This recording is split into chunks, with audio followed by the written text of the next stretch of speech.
성경 통독 말씀 읽기를 통한 변화된 삶에 대해서 제가 오늘 간증하게 됐는데 너무 감사합니다. 2018년 들풀 일독 통독방에서 말씀 읽기를 시작하였고요. 조승근 장로님이 순장님으로 계셨고 현재는 새순 통독 이독방으로 통독을 하고 있습니다. 신은미 권사님이 순장님이시고요. 성경 통독을 시작하게 된 계기는 정확히 조승근 장로님이 너무 권하셔서 미안해서 시작하게 됐습니다. 근데 피하다가 한번 해보자고 생각을 가졌고 저 자신과의 약속이기도 하지만 주님과의 약속이기 때문에 부담감이 너무 많았습니다. 그렇게 통독을 시작한 계기가 되었고, 정확히 말하자면 성경 읽기를 정해진 시간 내에 해야 된다는 것이 쉽지만은 않았습니다. 거기다 묵상 적용까지 부담스러운 게 사실이었고, 이렇게 해서 말씀 읽기를 시작하게 됐습니다.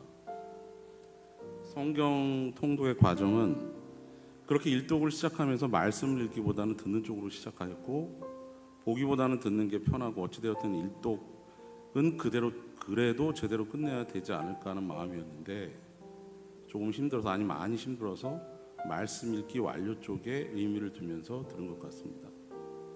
쉽게 듣고 쉽게 부담 없이 통독 완료였는데, 그렇다고 듣는 것이 마냥 좋지 않다는 생각은 아니었습니다. 그런데 들어도 집중해서 듣지 못하는 경우가 많았기 때문에 묵상 적용까지 나아가지는 못했습니다. 그렇게 한 번 듣고 구약을 마치면서 6개월 정도의 시간이 흘렀고, 솔직히 지금 생각해보면 아쉬웠고 말씀에 대한 욕심을 내지 않았구나 하는 생각을 하면서 마음이 너무 답답하고 허전했습니다. 사실 지금까지 말씀 읽기를 정해진 시간 내에 규칙적으로 한 적이 없습니다. 생각해보면 사실이고 항상 말씀이 부족한 부분을 알고 있었습니다. 저도 학창시절 시험 공부를 하거나 또 직장에서 업무 인수를 할 때는 내용을 숙지하고 담당자와 의견도 교환하고 무엇을 하고 해야 되는지를 확인해야 되는데, 도대체 주님에 대해서는 무슨 말씀을 하는지, 무엇을 말하려고 하시는지를 저는 놓친 것 같고 알려고 하지도 않았던 것 같습니다. 사실 그냥 넘길 것 같습니다. 이런 모습이 저였고 또 사실이었는데, 그러다가 신약을 읽으며 시간을 정해서 말씀을 정해진 시간에 정독을 하기 시작하였고, 그렇게 한두 달을 넘어가면서 묵상을 시작하게 되었습니다.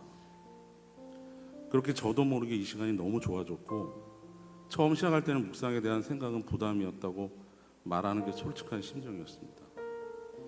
통독을 통한 실제적인 삶의 변화는 말씀 묵상에 들어가면서 많은 일들이 있었습니다. 두 가지 정도를 말씀드리자면, 순장님과 순원분들의 열심과 삶의 뒤를 돌아보고 회개 그리고 회복, 주님에 대한 갈급함을 표현하시고요. 많은 감사와 은혜, 기쁨도 느꼈지만 좌절도 느꼈습니다. 한쪽으로는 말씀에 대한 두려움과 떨림이 있었고, 그 떨림이 경외감이라는 단어로 너무 많이 와닿았습니다. 가정에서는 말씀을 읽는 아버지의 모습을 보여준 것 같습니다. 항상 말씀을 읽는 시간은 밤 늦은 시간이었지만 저를 보는 아이들의 따뜻한 눈길 그리고 말투에서 그걸 느꼈습니다. 아이들이 저를 바라보거나 아빠 뭐하라고 할 때 저는 이런 생각을 해보곤 했습니다. 주님을 아바 아버지라고 부르는 관계의 의미를 마음으로 느낀 것 같고, 제가 아이를 사랑하는 마음이 주님이 저희를 바라보는 마음이겠구나 라는 관계의 의미를 알았습니다. 이렇게 저도 모르게 말씀의 시간을 소중히 여기는 시간으로 바뀌었고, 마지막으로 직장에서도 어떻게 하면 주님의 말씀을 적용할까를 항상 고민하면서 많은 생각을 하면서 기도를 합니다. 사실 겁도 났습니다. 말씀 앞에 바로 서지 못하면 어떨까 하는 생각도 해봅니다. 그런데 가보려고 합니다. 이게 저희 통독 후 변화된 삶의 모습입니다.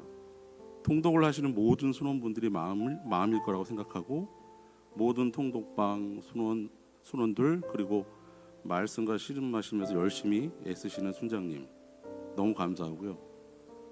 이 자리를 들어서 주님께 너무 감사하다고 말씀드리고 싶습니다. 감사합니다.